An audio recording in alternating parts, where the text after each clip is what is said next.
입니다. 오늘 말씀 로마서 11장 1절에서 5절의 말씀입니다. 우리 찾으셨으면 함께 봉독하겠습니다. 그러므로 내가 말하노니 하나님이 자기 백성을 버리셨느냐? 그럴 수 없느니라. 나도 이스라엘인이요 아브라함의 씨에서 난 자요 베냐민 지파라.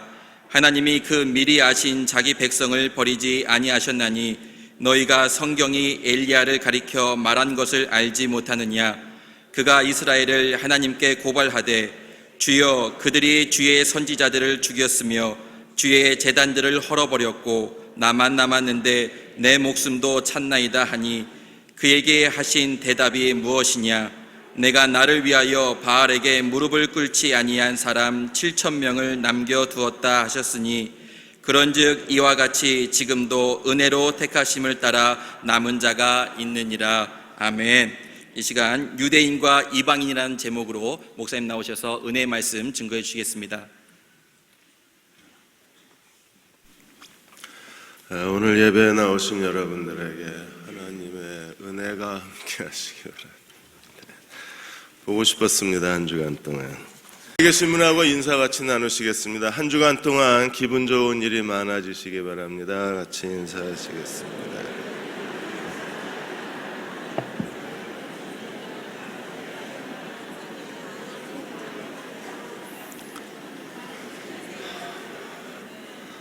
오늘 로마서 11장 말씀을 같이 나누겠습니다. 미국에서 10대 어머니가 아이를 둘을 낳았는데 자기가 더 이상 키울 수 없다고 생각이 되자 아이를 입양하기로 결심을 합니다.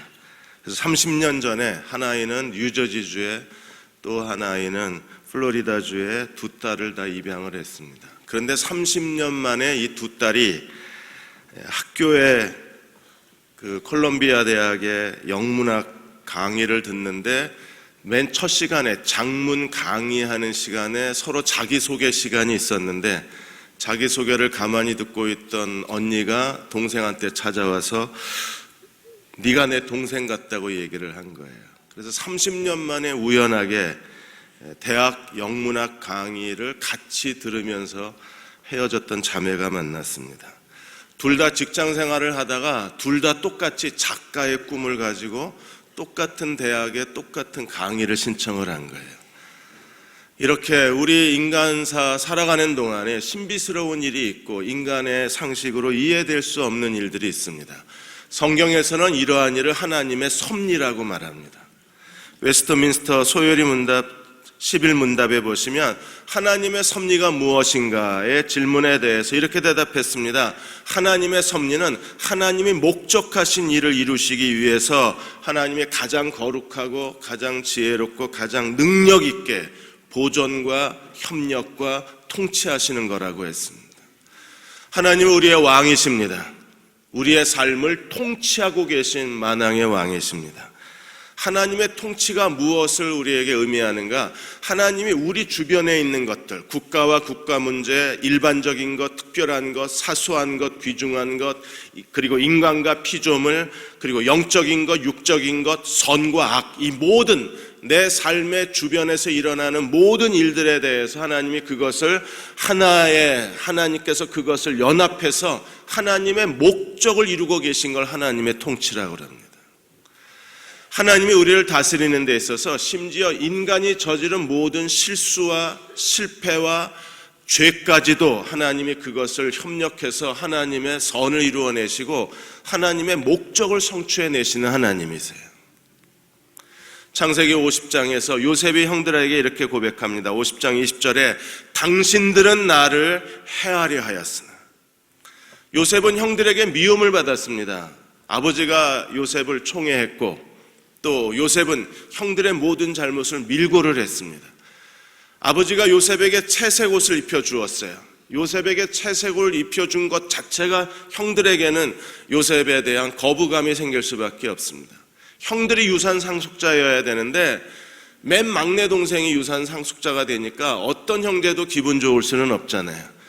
그래서 가장 끔찍한 일이 일어납니다. 가정에서 가장 잔인한 일이 일어납니다.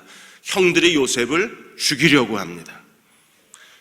하나님께서 요셉의 형들에게 요셉을 죽이라고 말씀하신 게 아니에요. 형들이 요셉이 싫었고 형들이 요셉을 죽이려고 했던 겁니다. 그런데 하나님을 어떻게 하셨나요? 당신들은 나를 헤아려야 했으나 하나님이 그것을 선으로 바꾸사, 하나님이 그걸 바꾸셨다 그랬어요. 이걸 하나님의 통치, 하나님의 섭리라고 합니다. 형들이 잘못한 거에 대해서 형들은 요셉에게 사과해야 됐어요. 형들이 잘못한 거에 대해서 그들은 하나님 앞에 책망을 받았습니다. 그러나 형들에게 받은 고통을 가지고 하나님께서는 요셉의 인생에 새로운 기회를 만들어내셔서 하나님이 어떻게 하셨나요? 오늘과 같이 많은 생명을 구원하게 하셨다고 했습니다. 애굽의 7년의 가뭄 가운데 하나님이 요셉을 통해서 많은 사람들의 생명을 건져내신 거예요. 이 하나님이 오늘도 나와 함께 계시고 내 삶을 통제하시고 계시고 내 삶을 인도하고 계신 하나님이십니다. 우리 주변에 감당하기 어려운 어려움도 있고, 그리고 부끄러워서 숨겨놓고 싶은 인생의 실수가 있습니다. 사람들에게 드러내고 말할 수 없는 인생의 아픔들이 있습니다. 그거 감춰두셔는 안 돼요. 우리가 그걸 하나님께로 꺼내놓으면 하나님이 그러한 인생의 여러 가지 얼룩을 가지고 내 인생의 새로운 기회를 만들어내시는 게 하나님의 섭리입니다. 나오미가 남편과 두 아들을 데리고 모압 땅으로 도망간 것은 나오미의 인생의 치명적 실수입니다. 그것 때문에 남편 잃어버리고 두 아들 다 잃어버려야 했었어요. 그녀는 빈손이 됐습니다. 인생에 이보다 더 억울한 일은 없는 거예요. 이보다 더 큰 실수가 없는 겁니다. 그러나 하나님께서 나오미에게 룻이 있게 하시고 그 룻으로 말미암아 보아스와 결혼해서 하나님은 나오미를 다시 영광스럽게 만들어 주셨습니다. 어떻게 해요? 보아스, 그 다윗의 할아버지가 룻과 보아스의 관계를 통해서 태어나게 하신 거예요. 룻기 4장 11절에 여호와께서 내 집에 들어가는 여인으로 이스라엘의 집을 세운 라헬과 레아 같게, 두 사람 같게 하시고 너를 에브라데서 유력하고 베들레헴에서 유명하게 되기를 원하노라. 룻을 통해서 하나님이 끊어진 다윗의 계보를 잇게 하시고 나오미와 룻과 보아스는요 베들레헴에서 유명한 자의 이름이 된 거예요. 그것은 나오미의 실수, 나오미의 잘못을 하나님이 그 잘못을 징계하시고 그리고 그 잘못을 가지고 하나님의 섭리를 만들어내셨기에 나오미는 베들레헴에서 유명한 자의 한 사람이 될 수가 있었습니다. 살다가 보면 누구나 다 실수합니다. 살다가 보면 원치 않게 한순간의 분노 때문에, 한순간의 유혹 때문에, 한순간의 탐욕 때문에 우리는 해서는 안 될 일을 할 때가 있습니다. 그리고 단 한 번의 인생의 잘못된 결정으로 인해서 너무나 큰 인생의 손실과 손해와 그리고 불행을 경험해야 될 때가 있어요. 이럴 때 우리는 어떻게 해야 합니까? 하나님의 섭리에 의탁해야 합니다. 하나님은 우리의 실수와 우리의 잘못을 가지고 우리 인생의 새로운 영광스러운 기회를 만들어내시고 우리의 인생을 아름답게 만들어내시는 분이 하나님이시기 때문에 그렇습니다. 탄산음료가 아이들에게 비만의 원인이 된다고 해서 이제 학교에서 탄산음료 파는 것을 금지시킨다고 합니다. 자판기도 다 사라질 위기에 처했습니다. 그럼 코카콜라가 어떻게 만들어졌습니까? 남북전쟁이 끝난 다음에 자기 애틀란타 고향으로 돌아온 잔 페버턴이라는 분이, 이분이 식물학자입니다. 몸이 너무 안 좋았습니다. 그래서 자기 몸을 돌보기 위해서 맛있는 음료를 만들기 시작한 게 코카콜라의 시작입니다. 그의 나이 54살일 때 코카콜라를 처음 만들어내요. 1886년 3월 6일 날 처음 코카콜라를 제조를 합니다. 식물학자였기 때문에 다양한 식물을 혼합 배합해서 사람들에게 건강도 도와주고 질병도 치료하고 면역력도 높아주는 음료를 만들어낸 게 코카콜라였었어요. 맨 처음에 만들었을 때는 와인이었습니다. 그래서 프렌치 와인 코카였어요. 포도주였었습니다. 근데 이걸 만들어서 막 판매하고 있을 무렵에 애틀란타에 금주령이 내립니다. 알코올 성분이 들어가면 안 돼요. 그래서 코카콜라를 다시 제조를 했습니다. 알코올을 빼고 사탕수수물을 넣어서 달콤하게 만든 거예요. 맹물에다가 사탕수수를 넣어서 이 코카나무에 혼합물을 섞어서 그래서 팔았는데 사람들이 너무나 좋아했습니다. 처음에 코카콜라는 맹물에다가 나무즙을 섞은 거였었어요. 그런데 페버턴이 어느 날 실수를 해서 이 맹물을 넣어야 된다고 다 탄산수를 넣어버린 거예요. 이미 만들어버린 거기 때문에 버릴 수가 없어서 탄산수를 넣은 이 코카 음료 원액을 판매했는데 사람들이 더 좋아하는 겁니다. 이래서 태어난 게 오늘 탄산으로 만든 코카콜라입니다. 만일에 그때 잔 페퍼턴이 탄산수를 넣지 않았으면 오늘 저희들은 맹물로 만든 코카콜라를 먹어야 되는 거예요. 실수가 만들어낸 겁니다. 그 실수가 만들어낸 음료가 전 세계인의 사랑을 차지하는 거예요. 때로 하나님께서 우리가 버리고 싶고 파묻어버리고 싶고 숨어버리고 싶고 그리고 없는 것처럼 만들어버리고 싶은 그런 인생의 여러 가지 과정들을 통해서 하나님은 더 큰 하나님의 섭리를 만들어내실 때가 있어요. 이스라엘의 실패가 바로 그 중에 하나입니다. 9장에서 11장까지 이스라엘의 실패에 대해서 저희가 지금 9장에서 하나님의 주권에 대해서 보았고 10장에서는 왜 실패했는지 믿음에 대해서 보았어요. 이제 11장에서는 그러면 이스라엘은 아주 끝난 거냐? 하나님이 이스라엘을 버리셨기 때문에 이스라엘이 실패했으니까 끝났냐? 이스라엘이 끝났을까요? 하나님이 이스라엘이 실패했다고 버리셔야 했을까요? 오늘 11장에 바울이 두 가지 질문을 합니다. 1절에 보시면 그러므로 내가 말하노니 하나님이 자기 백성을 버리셨느냐? 절대 그럴 수 없느니라. 하나님은 사람을 안 버리십니다. 한두 번 실수한다고 내다버리면 하나님이 쓰실 사람이 없는 거잖아요. 언약의 백성입니다. 하나님이 모세를 통해서 이스라엘 백성과 언약을 맺으셨어요. 하나님께서 율법을 주셨습니다. 여호와의 성전이 그들 가운데 있었습니다. 메시아의 약속이 있었습니다. 그러나 그들이 믿지 않은 악심을 품고 하나님에게서 멀어졌다고 하나님이 그들을 버리시고 구원이 이방인에게 옮겨가게 하셨지만 그렇다고 이스라엘을 아주 버린 건 아니에요. 하나님은 아무도 안 버리십니다. 예수님이 이 땅에 오신 목적이 뭐예요? 한 사람도 실족하지 않게 하는 게 예수님이 오신 목적이라고 그랬어요. 주님 분명히 약속했습니다. 나는 한 사람도 잃어버리지 않는다 그러셨어요. 하나님이 잃어버리는 사람은 없는 거예요.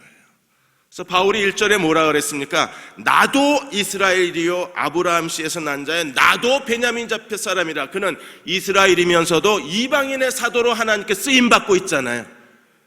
이스라엘을 하나님이 버리셨다면 바울도 쓰실 수가 없는 건데 하나님은 이스라엘을 버리지 않는다는 거예요. 그리고 11절에 다시 두 번째 질문을 합니다. 그러므로 내가 말하노니 그들이 넘어지기까지 실족하였느냐? 그럴 수 없느니라. 이제 끝난 거야? 아니요. 이스라엘은 끝나지 않았어요. 그러나 하나님이 이스라엘의 실패 그리고 이스라엘의 넘어짐을 가지고 하나님이 어떤 일을 하시는가? 오늘 11장에서 네 번이나 유대인 때문에 이방인이 복을 받고 이방인 때문에 다시 유대인이 복을 받는다는 이 유대인 이방인의 순환이 네 번이나 반복이 돼요. 하나님이 이스라엘의 실수를 최대한 활용하셔서 이방인의 구원 시대를 열었고 이방인을 통해서 하나님이 다시 유대인을 회복하시고 유대인이 회복되면 하나님께서 이방인을 더 영광스럽게 하시는 거예요. 애들이 놀면서 이렇게 말합니다. 내 차례야 그럽니다. 하나님께서 유대인 때문에 이방인 차례가 되고 이방인으로 인해서 다시 유대인 차례가 되고 유대인 때문에 다시 이방인 차례로 바꾸시는 거예요. 이게 네 장면이 나와요. 하나님이 어떻게 유대인의 실수를 통해서 하나님의 구속사를 전개해 가시는가? 하나님의 섭리는 놀랍고 영광스럽고 우리를 감동시키는 거예요.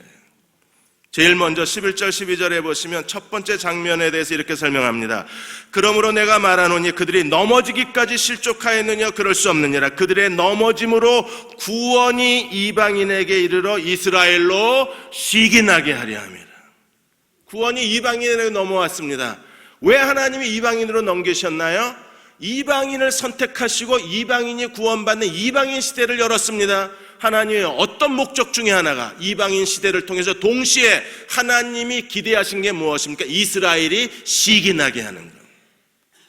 만일에 우리가 받고 있는 영적인 부요함, 영적인 축복을 이스라엘이 두 눈을 뜨고 보고 우리가 누려야 할 하나님의 구원의 영적 복을 이방인이 누리고 있는 거예요. 그래서 이방인을 보고 시기심만 품게 되면 하나님은요, 이스라엘이 그 시기심 때문에 메시아에게 다시 돌아오기만 하면 하나님은 이스라엘을 구원하실 수 있는 겁니다.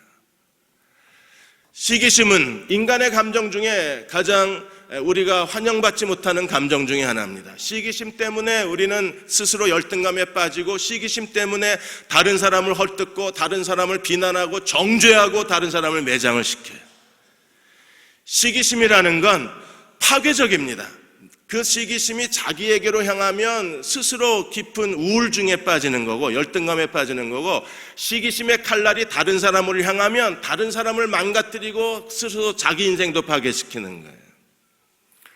가인이 아벨을 시기했습니다. 하나님께 연락받지 못하자 가인이 아벨을 시기해서 아벨을 죽였습니다. 그리고 가인은 스스로가 떠돌이가 된 거예요.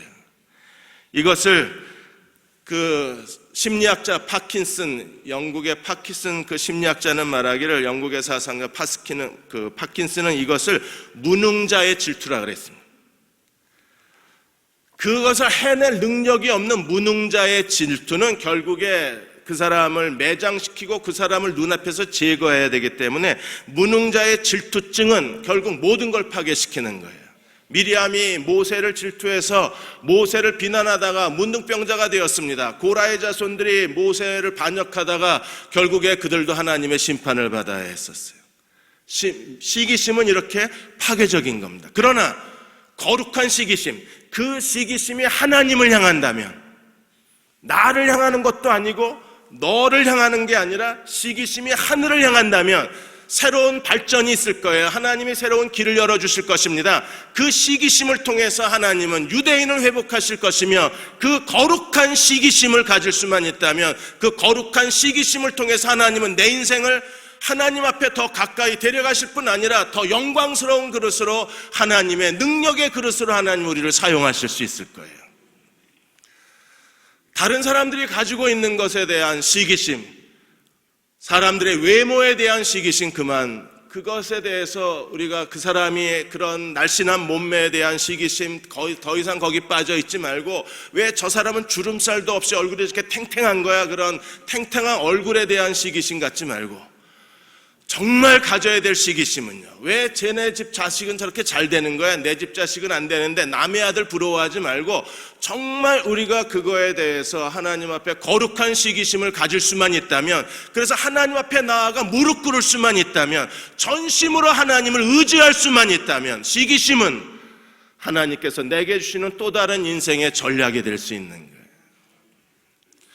시기심이 일어나면 그 다음에 어떤 일이 벌어지나요? 12절에 바울은 이렇게 미래를 상상했습니다. 그들의 넘어짐이 세상의 풍성함이 되며 그들의 실패가 이방인의 풍성함이 되며, 이스라엘의 실패가 이방인의 풍성함이 되고 이스라엘의 실패가 세상의 풍성함이 됐다면, 만일에 이스라엘이 시기심을 가지고 그리스도에게로 돌아와서 구원받는 자리가 된다면 세상은요 얼마나 더 풍성해질까요?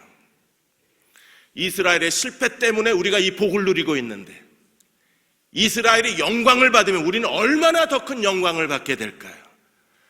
하나님이 이스라엘을 버린 게 아니라 이스라엘을 통해서 하나님께서는 하나님의 구속사를 이 땅에 전개시켜 가고 있는 거예요. 이스라엘은 지금 시기심에 빠져 있습니다. 최근에 80년대에 팔레스타인, 지금 이스라엘 땅에 650만 중에 그리스도인 숫자가 200에서 500명 밖에 되지 않았습니다. 유대인이면서 그리스도를 믿는 사람들은 메시아닉 주라고 합니다. 주가 유대인이잖아요. 메시아닉 주의 숫자가 80년대만 해도 200명, 500명 이랬습니다. 근데 최근에는 정확한 숫자는 아니지만 이스라엘을 연구하는 학자들에 의하면 대략 650만 이스라엘 인구 중에 2%가 크리스찬일 것으로 추정을 해요. 그러면 12,000 내지 14,000입니다. 그리고 전 세계적으로 흩어진 유대인들 가운데 메시아닉 주의 숫자가 약 35만 명 정도가 돼요. 유대인이 주님께로 돌아오고 있어요. 하나님의 전략에 성공한 겁니다. 지금 이방인이 누리고 있는 이 영적인 부요, 메시아를 통하여 주신 하나님의 부요함과 풍성함을 보고 유대인들이 주님께로 돌아오고 있는 거예요. 그래서 유대인이 이방인에게로, 이방인이 다시 유대인에게로 하나님께서 이 실패를 옮겨가시면서 하나님의 구속사를 지금 성취해가고 계신 겁니다. 두 번째로 13절에서 16절까지 보시면 바울이 자기의 이방인의 사역에 대해서 이 유대인, 이방인, 유대인, 이방인의 하나님의 구속사의 섭리가 전개되고 있다고 고백하고 있습니다. 바시디아 안디옥에서 바울이 복음을 전했을 때 유대인들이 거절을 했습니다. 사도행전 13장 46절에 바울과 바나바가 담대히 말하여 이르되 하나님 말씀이 마땅히 먼저 너희에게 전할 것이로되 너희가 버리고 영생 얻기에 합당치 않은 사람으로 자처하기로. 우리가 복음을 전했는데 유대인들이 거절을 한 거예요. 너희가 버리고 영생 얻기에 합당치 않은 자로 자처하기로 우리가 이방인에게로 가노라. 그러니까 바울은 먼저 유대인의 회당에 가서 복음을 전했어요. 근데 유대인이 거절을 한 겁니다. 그래서 이방인에게로 가면서 바울이 오늘 13절에 자기 이방인 사도에 대해서 이렇게 증언을 합니다. 내가 이방인인 너희에게 말하노라. 내가 이방인의 사도인 만큼 내 직분을 영광스럽게 여긴다. 이게 무슨 배신자의 외침입니까? 1절에서 뭐라고 그랬어요? 나는 이스라엘 사람이요 아브라함의 씨요 베냐민 사람이라 그랬는데 13절에서는 난 이방인의 사도가 자랑스럽다. 정신병원에 보내야 되지 않나요? 나는 이스라엘 사람이다 그랬던 바울이 나는 이방인의 사도가 영광스럽다 그랬습니다. 이중인격자인가요? 거짓말하고 있는 건가요? 아니요. 바울은 진정으로 자기가 이방인의 사도인 게 자랑스러웠어요. 누구를 위해서? 유대인을 위해서. 그게 이방인의 사도로서 자기의 사명을 다할 뿐 아니라 동시에 이방인의 사도의 사명을 감당하는 게 이방인만을 위한 게 아니라 유대인을 위한 거라는 걸 바울도 아는 거예요. 그래서 14절에 그는 이렇게 고백합니다. 이는 내 골육을 아무쪼록 시기하게 하여 그들 중에 몇 명이라도 구원을 얻게 하려 함이라. 열심히 자기의 온몸을 다해서 40에 나간 태장을 3번씩이나 맞고 여행의 위험, 강도의 위험, 돌에 3번이나 돌에 맞으면서 그렇게 바울이 목숨을 내놓고 이방인에게 복음을 전하는 이유는 하나님이 이방인에게 주신 사명을 감당할 뿐 아니라 그 이방인이 누리고 있는 영적인 부를 보고 영적인 축복을 보고 유대인이 회개하기를 원했던 거였었어요. 하나님께서 이 거룩한 시기심을 통해서 이 생산적 시기심을 통해서 하나님이 일하시는 것은 정말 놀라운 하나님의 구속사의 섭리입니다.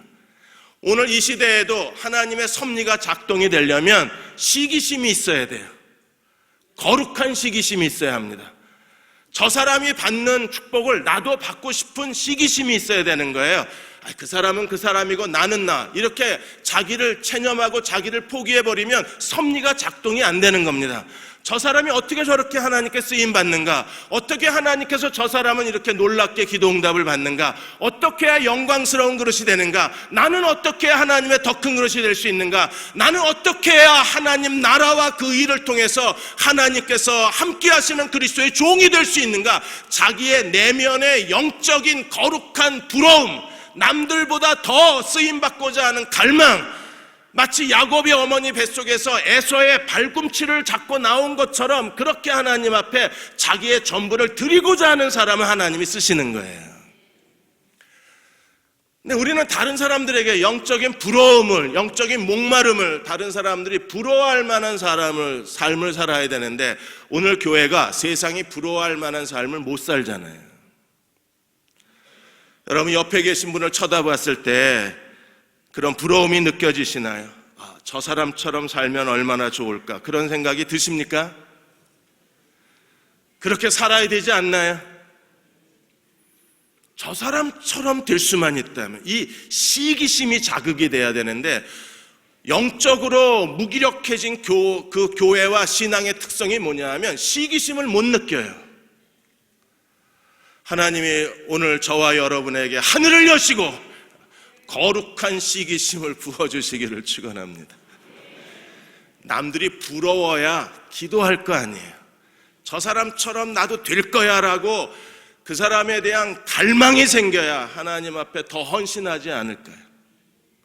그래야 남들보다 2배 더 하나님과의 교제에 힘쓰고 남들보다 더 힘써 하나님 앞에 하나님의 뜻을 묻고 하나님의 계획을 찾고 순종하는 삶을 살 수 있지 않을까요?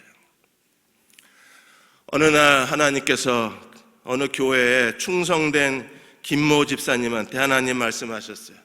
난 네가 너무 좋아서 이제 네 집 가서 살 거다. 그러니까 네 집의 절반은 이제 내 집이다. 그래서 방을 다 비우고 절반을 내놓아라. 그리고 침대는 요즘 TV 광고 보니까 침대는 과학이다 이래서 새로 나온 좋은 침대가 있던데 킹 사이즈로 바꾸어놔라. 침대 시트는 미안하지만 매일 갈아줘야 된다. 그리고 요즘에 풀 HD TV 55인치 약간 이렇게 곡면이 된 게 있다고 내가 언뜻 들었는데 그걸로 내 TV를 마련해라. 화장실은 내 전용이니까 이태리산 대리석을 수입해다가 내 화장실을 꾸며라. 식사는 아침은 양식, 점심은 중식, 저녁은 한식으로 먹을 거다. 주말에는 이태리 요리를 준비해다오. 나는 여러 열대 과일 중에서 하와이 과일이 제일 좋으니까 하와이 과일이 내 식탁에서 떨어지지 않게 해줘라. 다 내일 이사 갈 테니까 다 준비해라. 여러분 어떻게 대답하실까요? 집 절반을 주님께 드리실 건가요? 돈 없어서 안 되시겠어요? 다 괜찮은데 침대는 과학이다. 그 침대가 너무 들어갈 방이 없고 풀 HD TV 55인치 휘어진 거 이거는 좀 너무 심하다는 생각이 드십니까? 아니면 지금 내 남편도 삼시세끼 안 먹이는 판에 내가 예수님을 위해서 삼시세끼 해야 돼 이러고 삼시세끼가 거북하십니까?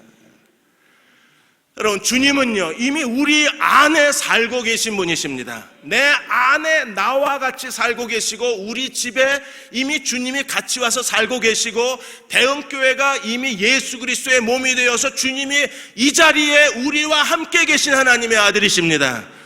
그 하나님이 뭔가를 내 인생에 뭔가를 만들어내실 수 있도록 하나님이 내 실패를 통해서 내 연약함을 통해서 내 무능을 통해서 무능이 무능으로 끝나면 부끄러운 거 아니에요.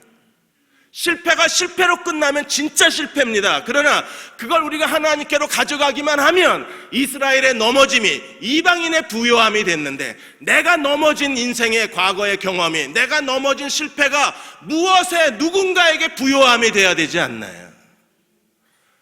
하나님의 섭리 안에 걸어 들어가는 그리스도의 종들이 되어야 하나님이 역사하시기 시작하는 거예요. 세 번째로 17절에서 24절까지 보시면 감람나무 비유를 들었습니다. 17절에 또한 가지 얼마가 꺾였는데 돌감람나무인 내가 그들 중에 접붙임이 되어 창 감람나무 뿌리의 진액을 함께 받는 자가 되었은즉 17절을 읽을 때마다 농사를 지시는 분들이나 과수원을 하시는 분들이나 원해에 대해서 상식을 가지신 분들은 고개를 흔드십니다. 왜? 이건 잘못된 비유라는 거예요.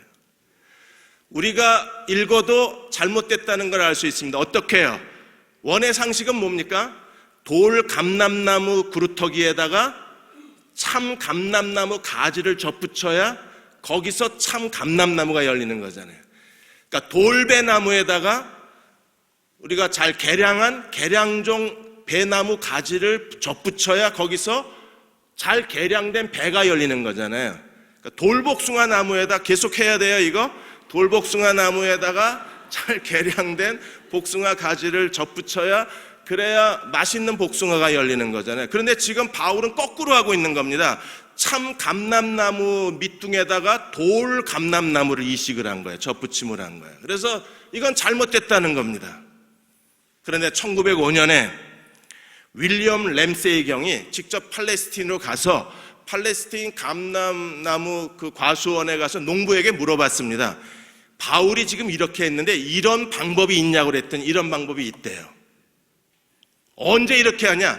참 감람나무가 시들시들 죽어가거나 참 감람나무가 이게 죽는 게 아까웠을 때 그 감람나무를 참 감람나무를 살려내려고 돌 감람나무를 접붙일 때가 있답니다.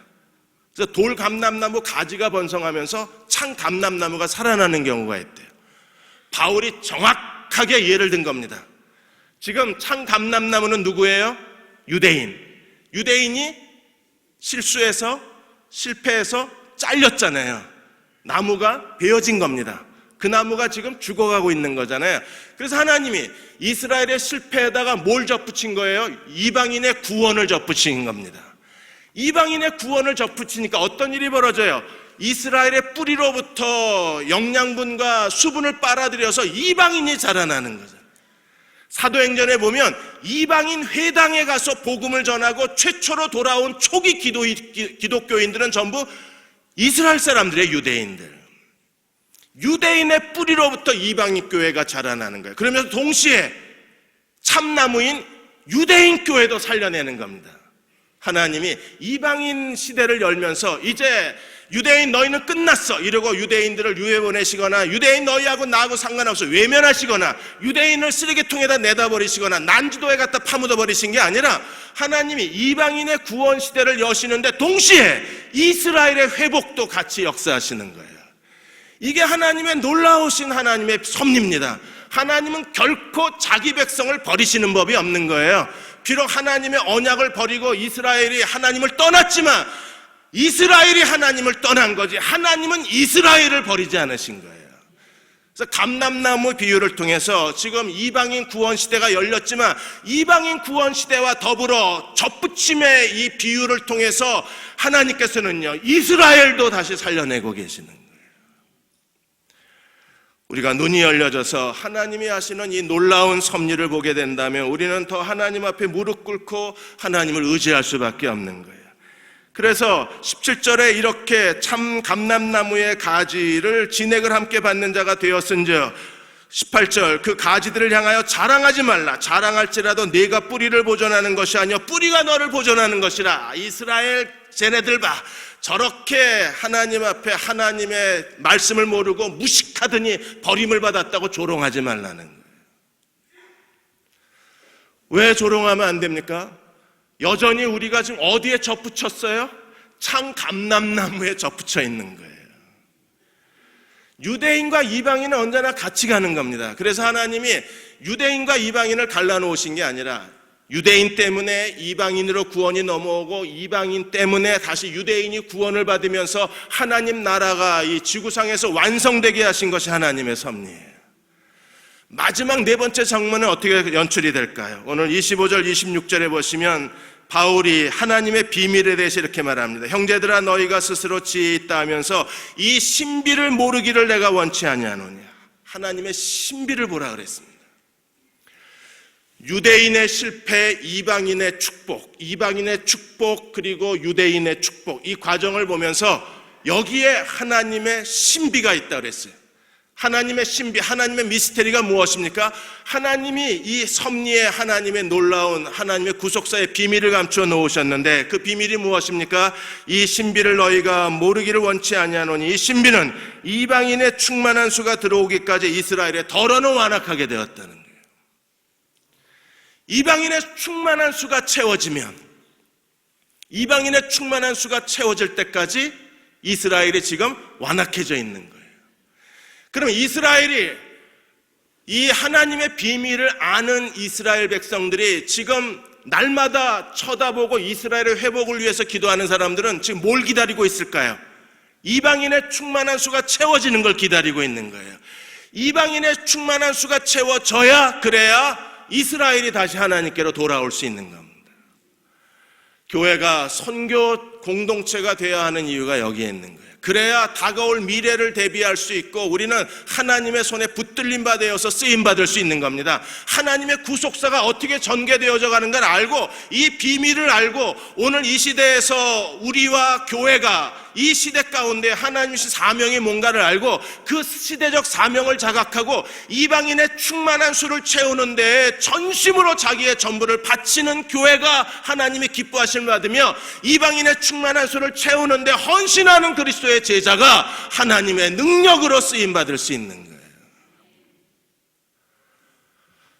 한국경제연구원이 보고서 하나 냈는데 내년이 되면 한국의 노동인구 15세에서 64세 노동인구가 3,700만 절정에 이릅니다. 내년이 되면 2016년이 지나가면 한국의 노동인구가 줄어들어요.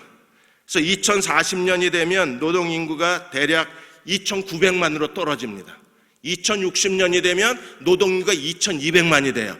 여러분 2200만 노동인구 가지고 지금의 한국의 경제체제를 유지 못합니다. 그럼 대안이 뭔가? 이민자를 받아들이는 수밖에 없어요. 그러면 2060년에 한국이 지금의 경제 규모를 유지시키려면 대략 이민자가 몇 명이 필요한가? 1500만이 필요합니다. 지금 박근혜 정부가 이런 미래를 내다보고 지금부터 조국의 대한민국의 미래를 위해서 이 생산 가능 노동 인구를 증가시키지 않는다면 한국 미래는 없어지는 거예요. 그럼 어쩔 수 없이 대한민국도 지금 미국이나 유럽처럼 이민을 받아들이는 나라가 돼야 되는 거예요. 지금 이민자가 170만입니다. 한국에 와 있는 분들이. 그 중에 한 7만에서 10만은 불법자입니다. 그러니까 지금보다 10배가 더 많아져야 되는 거예요. 그분들이 동남아 사람이든 어디 사람이든 이민자가 들어와서 노동 생산에 참여를 해야만, 그래야 노동 인력이 늘어나야만 한국이 제대로 한국의 경제를 이끌어갈 수 있는 거예요. 나이는 많아지고 젊은 사람들은 아이를 낳지 않고, 그러니까 미래가 주저앉는 거잖아요. 이런 것처럼 교회의 미래는 어디 있습니까? 교회의 미래에 대해서 바울은 신비라고 설명을 하면서 이방인의 충만한 수가 차야, 그래야 지금 이스라엘이 기다리고 있는 거예요. 우준하게 되었다는 것은요, 그들은 믿고 싶어도 지금 믿을 수 없는 한계가 있는 겁니다. 왜요? 하나님이 그냥 내버려 두셨기 때문에. 그러나 이방인의 충만한 수가 차면 어떤 일이 벌어질까요? 다시 하나님께서 이방인 유대인의 구원의 문을 지금보다 더 활짝 열어, 지금도 허다한 메시아닉 주가 주님께로 돌아오고 있지만, 그러나 더 많은 유대인들이 구원받는 것을 우리의 시대에 목격할 수 있게 될 거예요. 사랑하는 여러분, 지금 내 인생 하나 이끌어가는 것도 정말 힘겹고 어렵습니다. 그러나 무엇을 먹을까 무엇을 마실까를 고민하는 건 이방인이 구하는 거예요. 하나님의 구원받은 백성들은 이 신비를 알고 이 땅에서 하나님 나라와 그 의를 구해야 돼요. 분명히 하나님이 마태복음 6장에서 뭐라고 약속하셨습니까? 하나님 나라와 그 의를 먼저 구하면 이 모든 것을 너희에게 더해 주시겠다 그랬습니다. 하나님 나라와 의가 무엇입니까? 이방인의 충만한 수를 채우는데 우리가 쓰임받는 거예요. 더 큰 비전을 위해서 살아야 합니다. 글로벌 비전을 갖고 사는 거예요. 우리는 그리스도의 지상명령에 순종하는 사람으로 살아야 합니다. 하나님의 더 큰 명령에 복종하고 살고 기꺼이 우리 자신을 헌신하고 그리스도의 지상명령을 성취하는데 우리가 다 함께 손을 잡고 하나님 앞에 우리 자신을 거룩한 산제물로 바칠 수만 있다면 하나님은요, 우리에게 이 이방인들이 구하는 것 다 더해 주실 뿐 아니라 이방인의 충만한 수가 차면, 그러면 다시 구원이 유대인에게로 옮겨가서 하나님의 나라가 완성이 될 겁니다. 우리는 유대인 없이 존재할 수 없어요. 왜요? 에베소 2장 18절에 뭐라 그랬습니까? 이는 그로 말미암아 성령으로 말미암아 우리 둘이 성령 안에서 아버지께 나아감을 얻게 하려 함이라. 그리스도가 십자가에 죽으셨을 때 유대인과 이방인이 이미 한 몸의 그리스도의 공동체가 되었습니다. 그러므로 우리는요, 둘이 아버지께 가는 거예요. 이방인만 갈 수 없어요. 유대인도 데리고 가야 돼요. 둘이 아버지께 같이 예수 그리스도의 몸인 교회가 되어서 하나님께 나아가는 것, 이게 미래에 완성된 하나님 나라요, 그날이 영광의 날이요, 그날이 하나님 나라가 실현되는 날이에요. 둘이 아버지께 나아가는 그날, 우리가 그날을 바라보고 그날을 소망하고 그날을 꿈꾸고 오늘 이 시대에 우리가 무엇을 해야 할 것인가를 알고 헌신하는 사람들이 성숙한 사람이 되는 거예요. 그 사람들은요, 더해 주시겠다 그랬어요. 뭘 더해 주세요? 이방인이 구하는 거 더해 주신대요. 요즘 이방인들이 뭘 구합니까? 노인연금. 하나님 뭐라 그러셨어요? 더해 주시겠대요. 그 다음에 아이들 교육 문제, 무엇을 먹을까, 무엇을 마실까, 무엇을 입을까, 이 세상 사람들이 구하는 모든 것, 하나님은 어떤 분이셨어요? 공중에 나는 새도 먹이시고 기르신 하나님. 얘네들 농사 짓나요?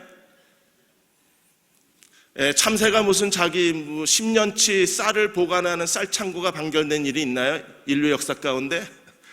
하나님이 다 먹이셨다고 그러셨어요. 믿으시나요? 더 큰 삶의 비전이 있어야 돼요. 더 큰 세상을 바라보고 오늘을 살아가는 성숙한 그리스도의 제자들이 필요한 거예요. 속곱장난하듯이 내 인생 그 하나 아이들 몇이 앉아서 너 아빠의 너 엄마의 그리고 돌멩이 가지고 이게 밥이라고 그러고 뭐 개미 갖다 놓고 불고기라고 그러고 그런 속곱잔 놀이하는 인생이 아니라 좀 더 큰 비전을 바라보고 유대인과 이방인 다시 유대인으로, 그래서 유대인과 이방인이 아버지께 나아가는 영광의 날을 바라보고 오늘 하나님 앞에 이방인의 충만한 수를 채우는 사람이 되어서 온 이스라엘이 구원받는 그 영광스러운 날을 목격하게 될 때 하나님 우리를 통해서 하나님의 더 큰 영광을 보여주실 수 있을 거예요. 사랑하는 여러분, 하나님이 우리 안에 계십니다. 그분은 우리를 통치하시는 하나님이십니다.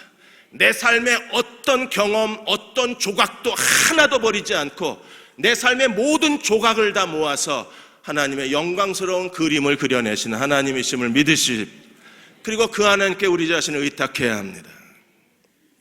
연동교회에 고찬익 장로님 얘기만 하고 마치겠습니다. 이분이 워낙 노름꾼에다가 술꾼에다가 망나니에다가 사기꾼에, 조선시대 말에 이분이 사기를 치다가 걸려가지고 관가에 끌려가서 얼마나 맞았는지, 곤장을 맞았는데 사람이 거의 죽을 만큼 너덜너덜해진 사람을 집으로 돌려보낸 거예요. 얼마나 맞았는지 목소리가 안 나올 정도로 맞았습니다. 그래서 이 고찬익 씨가 자살을 하려고 독약을 먹었는데 죽지도 않은 거예요. 그래서 오히려 이 성대가 상해가지고 더 소리가 안 나오는 거예요.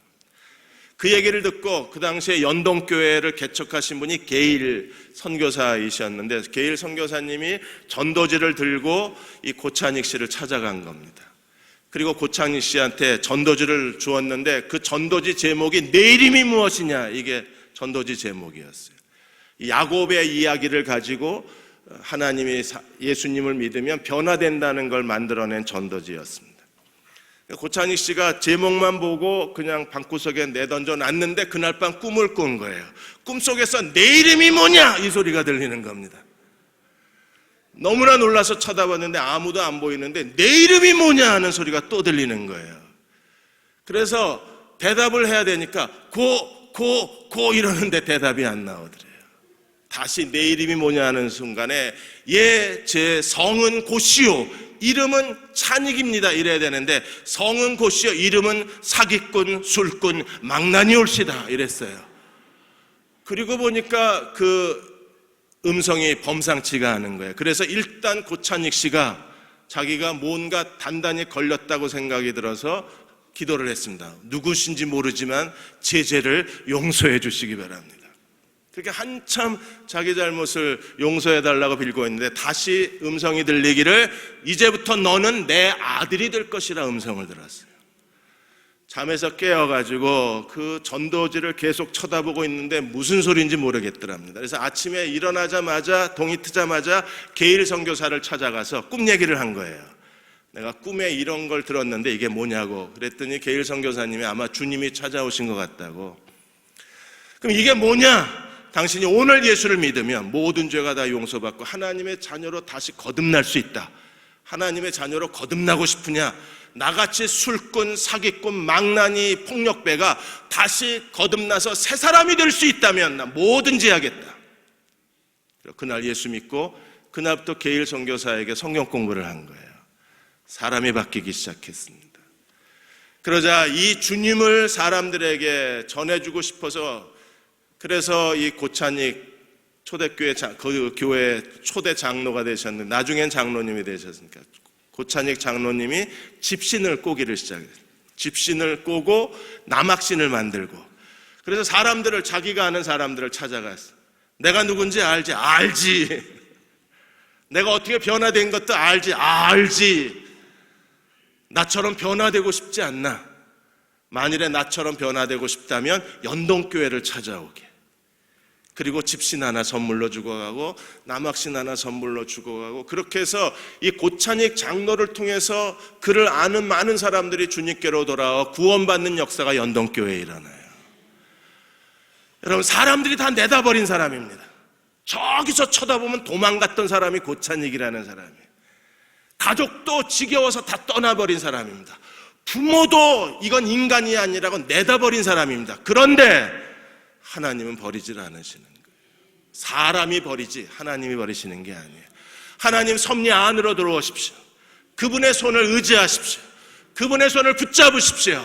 하나님이 내 삶의 불행과 내 삶의 얼룩과 내 삶의 실패를 통해서 부끄러움을 통해서 하나님은 내 인생의 새로운 도전과 기회를 만들어 주실 수 있는 섭리하시는 하나님이십니다. 그 하나님 앞에 믿음으로 충성을 다하는 자와 여러분 되시기를 주의 이름으로 축원합니다. 하나님은 후회하지 않으신다고 하셨습니다. 우리의 실패를 가지고 새로운 기회를 만들어 주시는 분이시기에 하나님 후회가 없으십니다. 저희도 후회 없는 인생을 살고 싶습니다. 대흥교회도 후회 없는, 후회하지 않는 하나님의 교회가 되고 싶습니다. 가르쳐 주옵소서, 걸음을 인도하여 주옵소서, 어떻게 하라고 지시하여 주옵소서. 우리가 순종하겠습니다. 오늘 예배드리는 저희 모두 위에 하나님 친히 안수하여 주시고 후회 없이 하나님의 섭리 가운데 자기 인생의 도전을 찾아내는 믿음의 종들이 되게 하여 주옵소서. 지금 우리의 길이요 진리요 생명 되신 우리 주 예수 그리스도의 은혜와 하나님 아버지의 그 크신 사랑하심과 성령의 위로하시고 도우신 은혜가 오늘 함께 주일 예배드리고 돌아가는 모든 교우와 가정과 자녀들 위해 기도하여 구하는 모든 일들 위에 이 민족과 이 땅의 모든 교회와 모든 종족 위에 지금부터 영원히 함께 하시기를 간절히 축원하옵나이다. 아멘.